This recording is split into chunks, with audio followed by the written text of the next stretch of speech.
Heute möchte ich euch diese sensationelle Box vorstellen und wir wollen natürlich endlich der Geschichte mit diesen guten und schlechten Zellen auf den Grund gehen, wie man die am optimalsten verwenden kann und was ich dafür einstellen muss bzw. was dafür notwendig ist.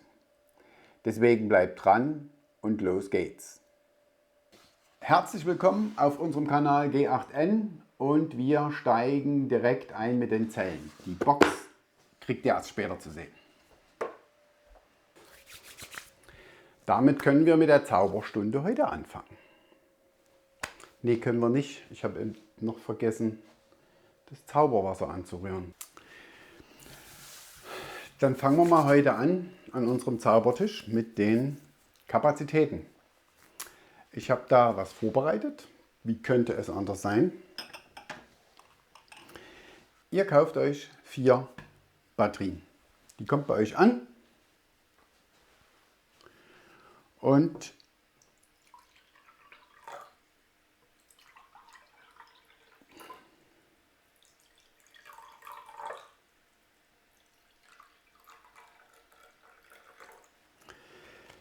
die kommen so bei euch an und sind ungefähr so voll mit Energie. Dann nehmt ihr euer Voltmeter, messt 3,265, 3,265, 3,265, 3,265. Oh, aber hier ist ja immer überall unterschiedlich viel Energie drin. Wieso haben die alle dieselbe Spannung? Naja, das ist genau die Eigenart der Lithium-Eisenphosphat-Batterien. Die haben einfach in dem Bereich zwischen 20 bis 80% eine fast identische Spannung und ich kann an der Spannung eigentlich die Kapazität oder die Restkapazität, die in der Batterie steht, nicht ablesen. Normale Lithium-Ionen-Batterien haben das. Da kann ich das ablesen. Damit ihr das besser sehen könnt, hier mal beide Kurven gemittelt und übereinander gelegt. Und das war zum Beispiel auch der Grund, warum Tesla, wo sie diese LFP-Batterien eingeführt haben, das Problem hatten, dass die Autos völlig falsche Ladestände angezeigt haben und ähnliches.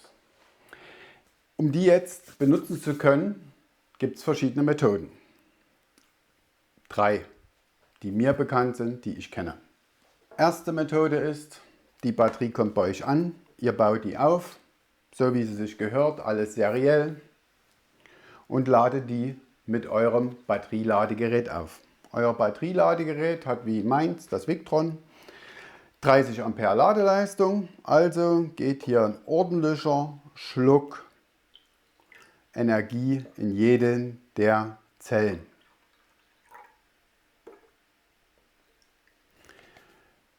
Das sind bei einem 30 Ampere Ladegerät ungefähr 360, 380 bis 420 Watt, je nach Spannungsniveau. So, dann ist eure Batterie aufgeladen. Und das ist sozusagen Variante 1 und auch gleich ein Mythos, mit dem ich aufräumen will. Denn nun kommen einige Leute und sagen, naja, ich baue mir jetzt einfach hier so einen aktiven Balancer dazu oder sowas. Gibt auch so ein paar andere. Und dann der aktive Balancer tut die Zellen ausgleichen. Ja, er gleicht die Zellen aus, aber nur in einem geringen Maße. So ein aktiver Balancer, also sowas hier, der hat, wenn die Zellen so sind, eine Balancing-Leistung ungefähr von 0,5 bis 2,5 Ampere. Hört sich erstmal viel an, ist es aber nicht, weil die beziehen sich nämlich nur auf die Spannungsdifferenz dieser einzelnen Zellen. Das heißt, das sind effektiv irgendwie 0,5 bis 1 Watt. Das heißt, der aktive Balancer nimmt ein ganz kleines Tröpfchen aus der Batterie, die am vollsten ist, und packt das in die andere Batterie. Dann wird die Batterie ein bisschen ausgeglichen, ihr benutzt sie wieder, wird wieder ein bisschen ausgeglichen. Irgendwann mal ist sie tatsächlich gleich und alle Zellen sind gleich. Aber das dauert trotz aktivem Balancer wahrscheinlich 2 Jahre oder mehr. Das ist Variante 1, das funktioniert nicht so gut.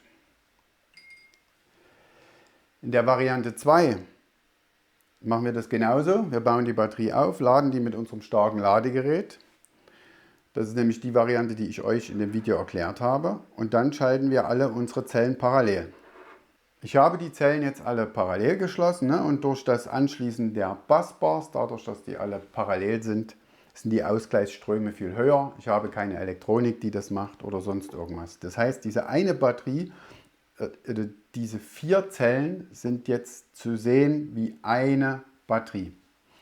Und jetzt kann ich, wenn ich möchte, bei guten Zellen, bei schlechten Zellen muss ich es leider, hier mein Labornetzteil anschließen und das Labornetzteil füllt alle Zellen nochmal bis 3,6 Volt auf. So ein Labornetzteil hat, naja, ungefähr 5 Ampere Ladeleistung. Bei 3,6 Volt sind wir irgendwas zwischen 18 und 20 Watt, was das als Balancing-Leistung hat. Das dauert dann jetzt hier noch mal ein paar Stunden und dann ist die Batterie vollgeladen. Dann schalte ich meine Batterie wieder seriell und ich kann sie verwenden und alles ist gut. Das war Variante Nummer 2. Variante Nummer 3 ist die, jetzt muss ich meine Zellen erstmal wieder auf Ausgangsniveau bringen. Haben wir wieder. Und meine Zellen kommen wieder an, sind neu. Das heißt, ich schließe alle meine Zellen parallel. Damit passiert genau das wie im Schritt 2, wenn sie parallel geschlossen werden. Die gleichen sich zueinander ab. Das geht relativ zügig. So. Ja, irgendwie so ein... Na? So, also sie sind parallel geschlossen. So, das heißt, ich tue hier mit meinem kleinen Labornetzteil fleißig stundenlang immer 18 Watt rein. Ne, und bis die 3800 Watt des Gesamtsystems erreicht sind, naja, wie gesagt, das dauert dann so ungefähr 200 bis 250 Stunden. Tag hat 24 Stunden, also etwas über 10 Tage. Aber funktioniert genauso, die Zellen sind ausgeglichen und alles ist gut. Das ist Variante Nummer 3. Variante Nummer 2 und Nummer 3 ist im Prinzip egal, welche ihr benutzt. Die eine ist ein bisschen schneller, die andere ist ein bisschen langsamer. So. Wenn die natürlich dann alle ausgeglichen sind, ich weiß, ihr wollt, dass ich hier ein bisschen rumschwappere, ja, weil ist ja mein Labornetzteil.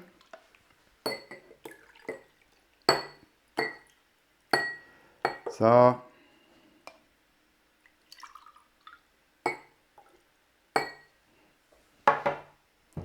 Labornetzteil hat alle Zellen ausgeglichen.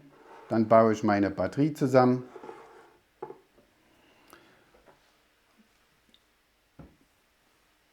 Schließe meinen Balancer daran und fertig ist und meine Batterie kann verwendet werden. Ja, das ist alles schön und gut. Aber was ist, wenn meine Zellen nicht so aussehen, sondern meine Zellen so aussehen? Übrigens, bevor hier irgendwie Gerüchte aufkommen, das sind keine Körperflüssigkeiten, mit denen ich hier arbeite. Das ist Wasser mit Lebensmittelfarbe, ne? Also ja, und jetzt kommen hier meine komischen Biocore-Zellen an. Ich möchte die aber trotzdem verwenden. Ja, was mache ich denn jetzt? Also die Zellen kommen dann ungefähr so bei euch an. Dann müsst ihr die natürlich entweder genau wie die anderen seriell schalten, mit dem Ladegerät aufladen, parallel schalten oder gleich parallel schalten und weiter aufladen. Hier reicht ein einfaches Parallelschalten nicht aus. Ihr müsst auf jeden Fall die Zellen nachladen mit einem Labornetzteil oder einem geeigneten Ladegerät, was in der Lage ist, was bei 3,65 Volt abschaltet und womit ihr die Zellen nachladen könnt. Anders geht es einfach nicht bei dieser Variante. So, dann habt ihr eure Zellen alle ordentlich aufgeladen. Ja, und die haben alle die gleiche Spannung. Die haben jetzt alle irgendwie 3,5 Volt. Das heißt, die sind alle voll. Jetzt tun wir die Zellen wieder seriell schalten. Naja, und jetzt könnt ihr euch vorstellen, was passiert, wenn ihr die benutzt. Die werden sehr ungleich belastet. Also bleibt uns nichts anderes übrig, als dass wir einen aktiven Balancer hier reinschalten, der das alles so ein bisschen kompensiert. Der macht nämlich genau das. Der tut die Zellen alle auf ein gleiches Spannungsniveau bringen beim Aufladen. Aber wir haben ja gerade gesagt, dass der aktive Balancer nur so ein paar Watt hat, die er da bringen kann. Ja, ist richtig. Das Problem ist, selbst bei diesen extremen Zellunterschieden schafft der aktive Balancer das fast nicht, die auszugleichen, oder er schafft es nur sehr schlecht. Das heißt, ich muss ein bisschen meine Batterie lesen lernen. Ich habe die letzten Tage ja einiges getestet in meiner Teststellung. Das sieht übrigens genau so aus. Das ist mein Testsetup. Ich habe mir 2 Akkupacks gebaut. In jedem Akkupack sind 2 gute Zellen und 2 schlechte Zellen. Jeweils Zelle 1 und 2 sind die schlechten Zellen. Zelle 3 und 4 sind jeweils die guten Zellen. Dann haben wir da einen Ladebooster von Victron. Und mit dem habe ich praktisch immer hin und her geladen und habe so verschiedene Varianten ausgetestet. Ich habe aktive Balancer ausgetestet, ich habe Bodenbalancing ausgetestet, ich habe ohne Balancer ausgetestet und. Habe mir alles mit Raspberries geloggt. Jede einzelne Zellspannung, die Ausgaben von den Smart Shunts und so weiter. Und das Ergebnis will ich euch jetzt vorstellen. Auf dieser Grafik seht ihr die Ladezyklen, die ich die letzten Wochen bzw. Tage auf die beiden Akkus gebracht habe. Insgesamt weit mehr als 25 Stück und insgesamt waren das über 350 Kilowattstunden an Strom, die rein bzw. raus aus den jeweiligen Batterien gegangen sind. Auf der oberen Kurve seht ihr die Batterie mit den etwas besseren Zellen, auf der unteren Kurve die Batterie mit den etwas schlechteren Zellen. Doch vorab noch ein paar Informationen zu den Grafiken. Auf der Y-Achse, also auf der linken Seite, seht ihr die Volt für die einzelnen Spannungen der Zellen. Auf der rechten Seite blende ich euch Zusatzinformationen wie Ampere oder Ladezustand und ähnliches ein. Die X-Achse ist die Zeiteinheit. Oben rechts in der Ecke zeige ich euch dann die jeweiligen Zellen, beziehungsweise zeige ich euch, wie die Batterie aufgebaut ist. In dieser Grafik seht ihr nun die typische Ladekurve einer Batterie, die noch nicht ausgeglichen ist, also die das erste Mal geladen ist. Und hier seht ihr, dass alle 4 Zellen sehr identisch geladen werden und kurz bevor sie 3,4 Volt erreichen, plötzlich die Zellen mit der geringsten Kapazität nach oben ausschlagen. Diese Kurve ist typisch der Fall, wenn ihr zum Beispiel bei der Erstladung in eurem BMS die Anzeige bekommt, momentan Spannung zu hoch. Dann ist nämlich eine der Zellen, hat bereits die 3,65 Volt erreicht und es führt zu einer Abschaltung durch das BMS. Die Abschaltungen könnt ihr hier sehr gut an der Zackenlinie erkennen. Die rote Linie zeigt die Ampere des Ladegeräts an. Hier kann man sehr schön nochmal nachvollziehen, wie die Abschaltung erfolgt. ist. Leider habe ich die Datenpunkte nur jede Minute aufgezeichnet, so dass man die Ausschläge teilweise unterminütlich nicht sieht. Dies ist der Ladezyklus einer eigentlich ausgeglichenen und top balancierten Batterie, inklusive eines aktiven Balancers. Dadurch, dass die Zellen unterschiedliche Kapazitäten haben, kann man sehr schön erkennen, wie Zelle Nummer 1, die schwächste, dennoch bei 3,4 Volt plötzlich nach oben wegschießt mit ihrer Spannung. Dadurch muss das BMS das Ladegerät abschalten. Der aktive Balancer fängt mit Arbeiten an, zieht die Spannung dieser Zelle herunter und das BMS schaltet erneut ein. Dieser Vorgang wird hier sehr oft wiederholt und ist sehr schön an der Zickzacklinie zu sehen. Man kann auch erkennen, wie der aktive Balancer seine Arbeit verrichtet und Zelle Nummer 2 die gelbe Linie hinterherzieht. Zellen 3 und 4, die eine höhere Kapazität haben, bleiben auf einem relativ niedrigen Niveau. Nach einigen Stunden habe ich das Ladegerät ausgeschaltet und die Batterie über einen kompletten Tag stehen lassen.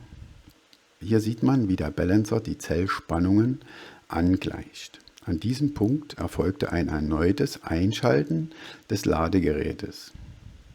Diesen Punkt habe ich für euch nochmal vergrößert.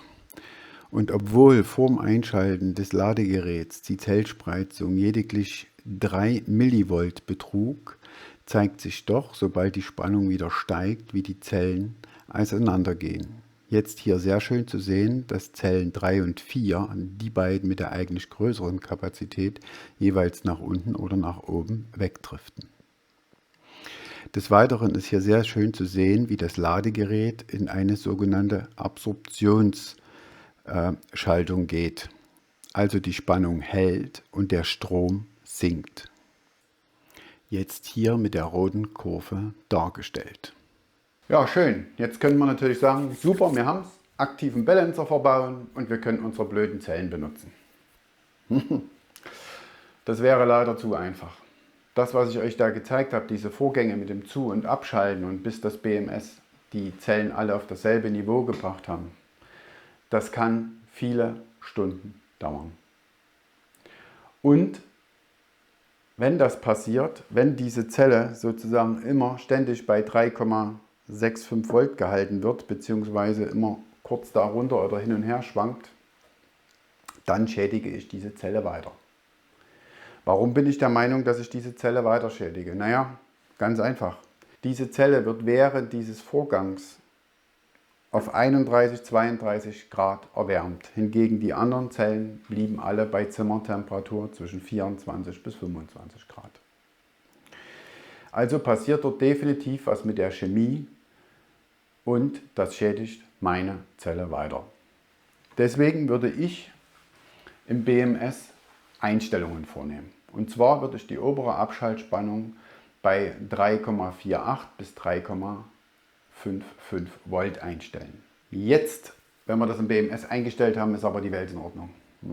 Nee, leider nicht. Das ist nämlich genau der Grund, warum ich gesagt habe, man sollte im BMS nicht die Ladespannung der Ladegeräte steuern. Weil nämlich jetzt Folgendes passieren kann: Das Ladegerät oder einfache Ladegeräte können nicht mehr erkennen, dass die Batterie eigentlich vollgeladen ist. Weil in dem Moment, wo das BMS wieder zuschaltet, erkennt das Ladegerät eine Spannung und denkt, oh, ich muss jetzt die Batterie wieder volle Knecke aufladen und haut wieder rein. Das BMS schaltet das dann nach kurzer Zeit wieder ab. Soweit, so gut. Nur wenn das halt über mehrere Tage oder Wochen hinweg ist, ohne dass ich Strom aus meiner Batterie ziehe oder ähnliches, ist das auch nicht gut. Dann komme ich auch wieder in diesen Effekt. Deswegen, wenn eure Batterie vollgeladen ist, Ladegerät aus der Steckdose oder Solarregler abschalten oder ähnliches. Es gibt auch eine Menge Solarregler, die man einstellen kann, und da sollte man dann halt die Entladespannung entsprechend, wenn ich 3,5 Volt eingestellt habe, bei 14 Volt abschalten lassen, und damit ist es dann auch wieder in Ordnung. Aber da müsst ihr dran denken, das entweder nachzustellen oder die Ladegeräte abzuschalten. So, jetzt ist die Welt in Ordnung. Nee, noch was. Ja, wenn wir jetzt unsere Batterie benutzen und relativ tief entladen, dann passiert genau der gegenteilige Effekt von dem, was beim Top Balancing passiert.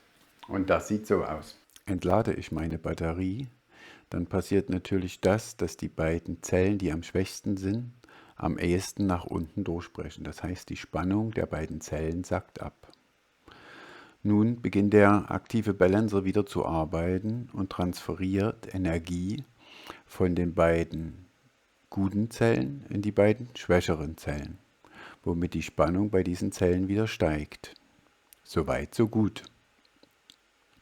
Das, was der Balancer jetzt im unteren Bereich in die beiden schwächeren Zellen transferiert hat, muss der Balancer dann nach dem Aufladen im oberen Bereich wieder aus diesen Zellen heraus in die beiden stärkeren Zellen transferieren. Deswegen läuft ein System, was nicht so tief entladen wird, deutlich besser. Daher meine Empfehlung, die untere Abschaltspannung bei 3,1 Volt einzustellen. Das hilft auf jeden Fall dem aktiven Balancer und hilft meinem System, dass es besser läuft. Jetzt haben wir eine klare Vorgehensweise, wie man mit den Zellen umgehen kann, die Kapazitätsunterschiede haben. War es das jetzt? Naja, ihr habt es mitgekriegt im Video. Nein, das war es natürlich nicht. Es gibt noch eine weitere Methode. Es gibt noch eine Methode, die ohne aktive Balancer und ohne den Balancer im BMS auskommt. So, und für den Satz werden mich jetzt wahrscheinlich eine Menge Leute da draußen lynchen wollen. Wie kann der empfehlen, eine Lithium-Eisen-Phosphat-Batterie ohne Balancer zu betreiben? Naja, ganz einfach. Lithium-Eisen-Phosphat-Batterien wurden vor ungefähr 15 bis 20 Jahren entwickelt oder beziehungsweise sind in die Industrie eingezogen. Entwickelt wurden sie schon viel früher. Und zu dem Zeitpunkt hatten wir diese ganze Steuerelektronik, BMS-Systeme etc. nicht. Dass Lithium-Batterien, generell Lithium-Batterien, jede Batterie ein bisschen anders ist und dass die ausgeglichen werden müssen. Der Gedanke ist aber jetzt ein anderer. Das ist nämlich ein sogenanntes Button Balancing oder Boden Balancing. Was mache ich dazu? Naja, ganz einfach. Ich nehme meine Zellen und mache alle Zellen leer. Und schwabbere hier alles voll.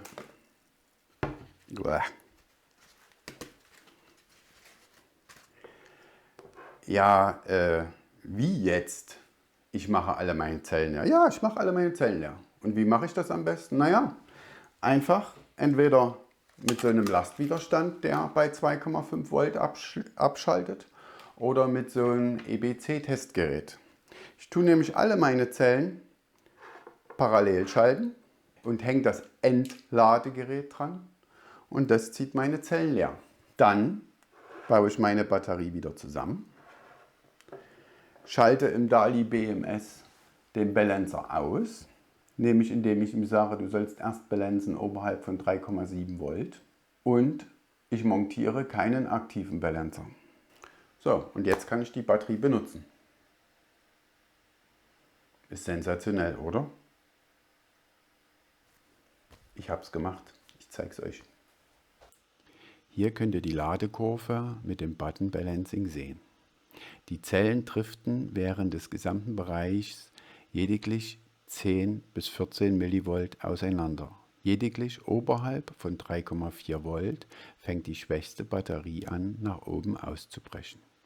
Deswegen empfehle ich hier, das BMS bei 3,45 Volt abschalten zu lassen. Die Idee hinter dieser Methode ist, dass ich der schwächsten Zelle den Takt meiner Batterie vorgeben lasse. Also diese Zelle wird das BMS im oberen Bereich und im unteren Bereich abschalten. Und das ist genau der Punkt, wo man darauf achten sollte. Wenn das nicht mehr der Fall ist, dann muss ich wahrscheinlich ein neues Button Balancing durchführen. Das heißt, meine Zellen alle wieder parallel schalten, entleeren und dann wieder zusammenbauen. Ich habe jetzt 20 Ladezyklen mit dem schlechten Akkupack und 5 Ladezyklen mit dem guten Akkupack mit dieser Methode gemacht. Und ich bin von den Ergebnissen wirklich begeistert. Auch muss ich sagen, dass die nutzbare Energie, die ich aus dem Akkupack ziehen kann, etwas mehr ist wie im Vergleich zu der Methode zum Top Balancing und mit dem aktiven Balancer. Dieses Mehr an Energie, was ich aus der Variante rausziehen kann, kommt natürlich dadurch, dass ich im unteren Bereich die Batterie tiefer belasten kann. Letztendlich ist es so, dass die Gesamtkapazität von meinem Akkupack natürlich von der schwächsten Zelle vorgegeben wird. Diese Methode wird wahrscheinlich begünstigt durch diese spezielle Art der Ladekennlinien, die Lithium-Eisenphosphat-Batterien haben. Doch wem empfehle ich jetzt die Methode? Naja, mit dem Empfehlen bin ich noch ein bisschen zurückhaltend. Ich denke, das kann eine Option sein für Leute, deren Zellen sehr große kapazitive Unterschiede haben und wo ein Top-Balancing bzw. ein aktives Balancing keine zufriedenstellenden Ergebnisse bringt. So, und zum Schluss will ich euch natürlich, wie angekündigt, noch diese tolle Box zeigen. Ist das nicht der Hammer? Das ist alles lasergeschnitten und das passt super zusammen, die einzelnen Teile. Und ich bin schlichtweg begeistert. Hier an der Seite ist eine kleine Lücke. Das ist dafür, dass ihr hier einen Schaumstoff zwischen machen könnt und die Zellen noch weiter zusammenpressen könnt. Und dann könnt ihr wahlweise das BMS obendrauf oder an die Seite montieren. Und wenn ich dran denke, was ich selber rumgebastelt habe, bis ich die Box zusammengeschnitten hatte und sehe, wie toll das hier passt. Es sind auch alle Markierungen für mögliche Schrauben vorgesehen. Wir haben noch 2, 3 kleine Verbesserungen vorgesehen, nämlich diese Löcher sollen etwas breiter auseinander werden und etwas kleiner. Und hier oben im Deckel wollen wir noch einen Ausschnitt machen, damit man die Kabel, wenn man oben das BMS aufsetzt, leichter rübernehmen kann. Das kommt noch dazu. Auf jeden Fall gibt es jetzt die Möglichkeit, das zu bestellen bei mir. Ihr könnt mir, und zwar für 79 €, und das könnt ihr mir bei PayPal überweisen. Und bitte natürlich nicht vergessen, eure Adresse und E-Mail mit zu hinterlegen, damit ich euch das zuschicken lassen kann. Die 79 € ist bereits inklusive Versand. Und die ersten 15 Besteller bekommen diese Glasfaserplatten noch mit dazu. Ja, ich bin schlichtweg begeistert. Also ich mache das nicht selber, ich vermittle das auch nur weiter, aber ich finde das eine super tolle Variante. Das ist übrigens Birkensperrholz, was auch imprägniert ist und was in einer gewissen Form natürlich auch feuchtigkeitsresistent ist. Ich hatte extra gefragt, ob man das auch mit Siebdruckplatten machen kann. Funktioniert leider nicht, weil man die nicht so ohne weiteres Laser schneiden kann. Aber trotzdem finde ich das eine ganz prima Methode und ich bin schlichtweg begeistert. Ich finde das eine wunderbare Box und finde die mega klasse.